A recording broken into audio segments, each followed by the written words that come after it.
Raja Shri Krishna Chaitanya Prabhu Nityananda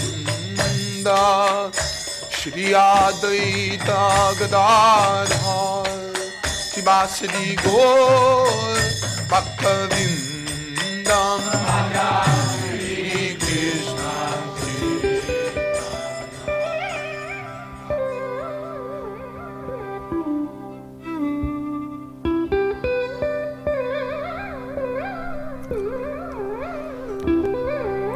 Madhya Lila, Chapter 4. All glories to Lord Gaurachandra, the life and soul of all the living entities. May my memories constantly embrace his lotus feet. Within his heart, Lord Nityananda was certain that this Lord Vishvambar who stood before him was none other than his beloved Supreme Lord. Overwhelmed with bliss, Lord Nityananda Prabhu was unable to move. He stared unblinking at the beautiful face of the Lord. With his tongue, he wanted to taste the Lord's beauty and drink it with his eyes. He wanted to embrace him with his hands and smell his fragrance with his nose. To everyone's amazement, Lord Nityananda stood speechless, completely enchanted by the Lord's beauty. Lord Gaurachandra is the super soul in everyone's heart, therefore he knew Lord Nityananda's heart. Thus, he was planning a means by which to reveal himself to Lord Nityananda. The Lord indicated to Srivas Pandit to recite a verse from the Srimad Bhagavatam. Srivas understood and immediately recited a sloka describing the beauty of Krishna. At that time, Krishna, dressed as a dancer, stepped into the forest of Vrindavan. A peacock feather was stuck in his crown. His ears were decorated with graceful, drooping yellow earrings. His golden yellow dress glistened, and he was wearing the Vaijayanti jewel around his neck. That land which carried the impression of his lotus feet, marked with the signs of the conch shell, disc, etc., is Vrindavan, his place of transcendental pastimes. He touched the flute to his lips, and playing on it, filled it with his nectarian saliva. At the same moment, his cowherd boyfriends were describing his beauty. As soon as Nityananda Prabhu heard this verse, he fell down unconscious. While Lord Nityananda lay in ecstatic bliss, Lord Chaitanya advised Srivas Pandit, read on, read on. After some time, Lord Nityananda Prabhu regained his external consciousness and began crying tears of joy.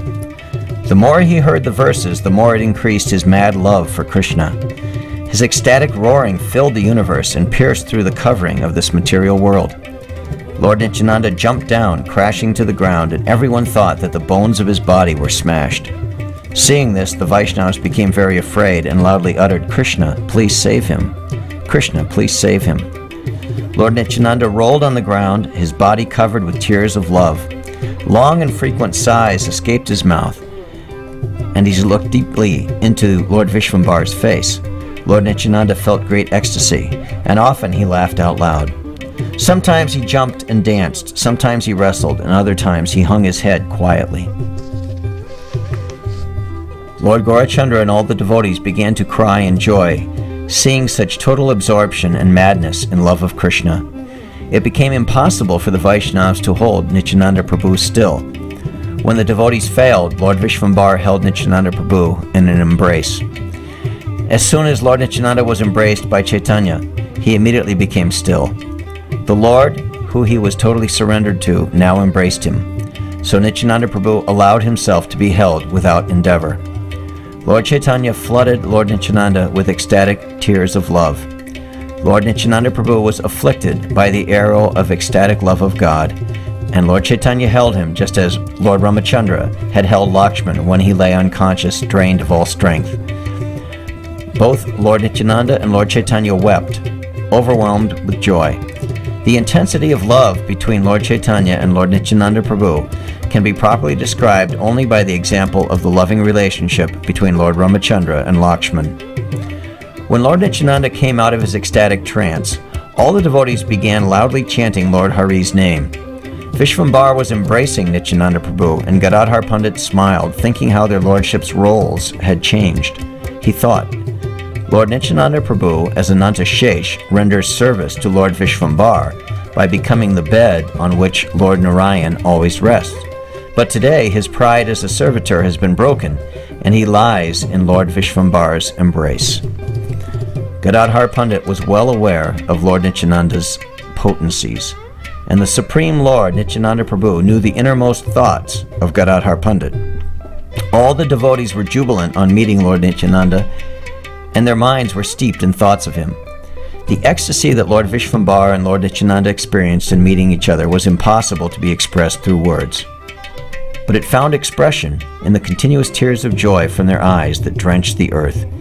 Lord Vishvambar said, "This is the most glorious day in my life. Today I have seen the embodiment of loving devotion to the Supreme Lord, which is the essence of all the four Vedas. Such intensity of ecstasy is only capable of being manifested by the Supreme Lord himself. Those fortunate souls who were able to see his loving devotional symptoms will never be rejected by Lord Krishna. Now I understand that you, Lord Nityananda, are the full-fledged manifestation of the Lord's energy. You are non-different from him.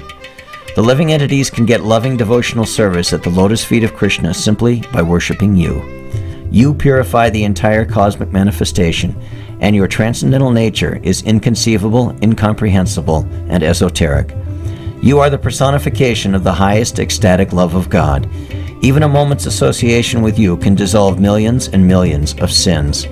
I can understand that Lord Krishna intends to purify and redeem me by giving me your association. It is my great fortune that I was able to see your lotus feet, and I know that if I worship your lotus feet, then I will surely receive love of Krishna." Unaware of the passing of time, Lord Gaurasundar was totally absorbed in glorifying Lord Nityananda Prabhu. Lord Nityananda and Lord Chaitanya had endless exchanges, but they were very confidential, so they conversed in signs. The Lord then asked Nityananda Prabhu, "I am hesitant to ask you which direction you came from." Lord Nityananda was always absorbed, and he spoke like an innocent, restless child.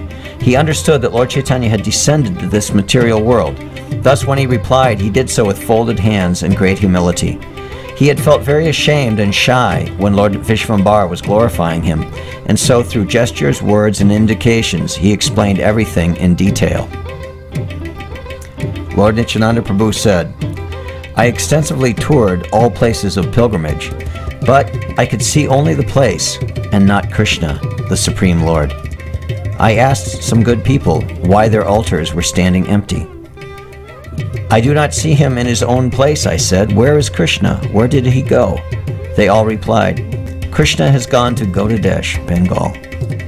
He was in Gaya recently, and not so long ago he returned back to Bengal.' When I came to Nadia, I was greeted by jubilant chanting of the Lord's holy name. And someone told me that Lord Narayan, the Supreme Personality of Godhead, had appeared here. I heard that in Nadia, even the most wretched fallen souls can get liberation. Thus, being such an abominable wretch, I have come here." Lord Vishvambar replied, "We are most fortunate that a devotee such as yourself is amongst us now, and we are very grateful to the Lord that today we have seen your ecstatic tears of love of God." Murari Gupta smiled and said, "The confidential discussions between Lord Nityananda and Lord Vishvambar are incomprehensible to us." Srivas Pandit said, "How can we understand all this? Their intimate exchanges are like Lord Hari's with Lord Shiva, as they worshipped each other and increased the amazement of everyone." Gadadhar Pandit said, "You are quite right, Pandit.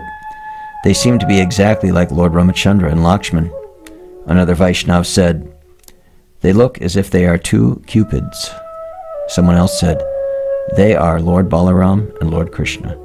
Someone else said, "I don't have much knowledge, but from what I have seen, it appears that Lord Krishna has taken Lord Ananta Shesh in his arms." Someone else commented, "They are like two friends.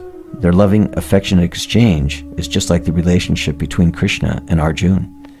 Some others were saying, "They have such intimate association with each other that we cannot understand it, and they are talking only in signs." Thus the devotees expressed their joy at having Lord Nityananda amongst them, giving their different opinions. Lord Nityananda Prabhu serves Lord Chaitanya in every way, sometimes as a friend, sometimes as his umbrella, his bed, or his carrier. All these services can be rendered by Nityananda alone. He serves Lord Chaitanya according to his own sweet desires. Others can also become eligible to serve the Lord, but only by the mercy of Nityananda Prabhu. Lord Nityananda Prabhu's glories are unlimited. No one can fully know him. Even Lord Shesha, who is a great yogi, a pure devotee, and himself a controller in this material energy, cannot fully fathom the limits of Lord Nityananda's transcendental nature. If one criticizes or offends Lord Nityananda Prabhu without knowing about all of his wonderful attributes, then although he is constitutionally an eternal servant of Krishna, he becomes forever rejected from the path of devotional service. Lord Nityananda is the object of Lord Chaitanya's complete love, and it is my heart's desire that that same Lord Nityananda reside in my heart as my most beloved Lord and Master. By his grace, I have developed attachment and attraction for Lord Chaitanya. It is by his order that I write these wonderful pastimes of Lord Chaitanya. As there is no difference between Raghunath, Lord Ramachandra, Yadunath, and Lord Dwarkadish, in the same way, Lord Nityananda is non-different from Lord Krishna or Lord Chaitanya Mahaprabhu. One who desires to cross over this ocean of nescience and drown in the nectarian waters of love of Godhead must take shelter of the lotus feet of Nitai Chandra. Whoever sings and glorifies this wonderful pastime will be blessed by Lord Vishvambar, along with his entire family. Lord Chaitanya is the Supreme Personality of Godhead, the most beloved object of everyone's love. The name of Lord Vishvambar is extremely rare and precious. Sri Krishna Chaitanya and Sri Nityananda Prabhu are my life and soul. I, Vrindavan Das, humbly offer this song at their lotus feet.